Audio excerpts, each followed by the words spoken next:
نکلے گا تو ان کے جسم سے مردار کی بدبو آئے، مردار کی بدبو، اور وہ مردار کی بدبو لے کر کے اپنے قبر سے اٹھیں گے۔ صحابہ نے پوچھا حضور وہ کون ہوں گے؟ آقا فرماتے وہ لوگ ہوں گے جو دنیا میں چھپ چھپ کر گناہ کریں، تنہائی میں گناہ کریں، پوشیدہ طور پہ گناہ کریں، لوگوں کے سامنے نیکیاں اور تنہائی میں گناہ۔ ایسے لوگوں کے لیے اللہ فرماتا ہے جو لوگوں کے سامنے نیکی کر کے تنہائی میں گناہ کریں، میں ان کے ساتھ اعلان جنگ کرتا ہوں۔ اور دوسری حدیث میں آتا ہے کہ حباب منصورہ کی تفسیر کرتے ہوئے اللہ کے رسول نے خود فرمایا، آقا فرماتے ہیں صحابہ نے پوچھا حضور یہ حباب منصورہ کا مطلب کیا ہے کہ اللہ ان کی نیکیوں کو ذرے کی طرح بکھیر دے گا؟ تو آقا فرماتے ہیں جو تنہائی میں گناہ کرتے تھے اللہ ان کی نیکیوں کو ایسے بکھیر دے گا جیسے ریزوں کے ذرات جو صرف دھوپ میں نظر آتے ہیں، باریک کر دے گا اللہ، یعنی اتنی بے ہو جائے گی ان کی نیکیاں یہ اللہ تعالیٰ ان کے ذرے ذرے کر دے گا، ان کی نیکی کام کی نہیں ہوگی، اور اللہ پاک ان کی نیکیوں کو رد فرمائے گا۔ والعاقبۃ للمتقین، آخرت متقین کے لیے ہے۔ اس سلسلے میں حضرت زید ایک بات بیان کر فرماتے ہیں، میں قبرستان گیا، جب قبرستان پہنچا تو ایک درخت کو ٹیک لگا کر میں بیٹھ گیا، اس لیے کہ میں چاہتا تھا کہ قبروں کو دیکھ کر کے عبرت حاصل کروں۔ ایسے ہی میں ٹیک لگا کے بیٹھ گیا تو میں نے کیا دیکھا، میری آنکھ لگی تو دل کی آنکھیں بیدار ہوئی، میں نے خواب دیکھا کہ لوگ اپنی اپنی قبروں سے اٹھ رہے ہیں، کسی کے اجلے لباس ہیں، کسی کے میلے لباس ہیں، کوئی ایسا ہے کوئی کیسا ہے، لیکن ایک شخص کو میں نے دیکھا جب وہ قبر سے اٹھا، اس کی قبر سے تو ایک آسمان سے آگ کی چین آئی اور اس کے حلق پہ ڈالی آئی، اور وہ اس کے حلق سے گزرتے ہوئے پیٹ اور پیٹ کے بعد پھر نیچے کے مقام سے وہ زنجیر نکل گئی، اور وہ چلا رہا اور چیخی چلاتے کہتا تھا مجھ پر یہ کیا عذاب ہو رہا ہے؟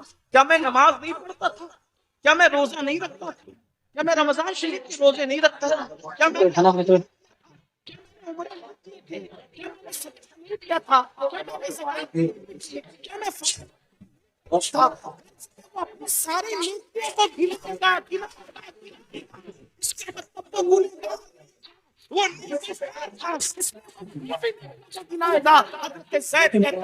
جب وہ اپنی نیکیوں کو گنا رہا تھا تو غیب سے آواز آئی بندے تو ساری نیکیاں کرتا تھا لیکن جب تو اکیلے میں اور تنہائی میں ہوتا تھا تب تو گناہ کرتا تھا، اللہ سے نہیں کرتا تھا۔ تو جس نے تنہائی کے اندر گناہ کیا اللہ نے اس کی نیکیوں کو ضائع کر دیا۔ آپ سے پوچھتا ہوں اللہ کے بندوں، نرم نرم گدوں پہ لیٹ کر رات کی میں چار دیواری میں کیا دیکھتے ہو؟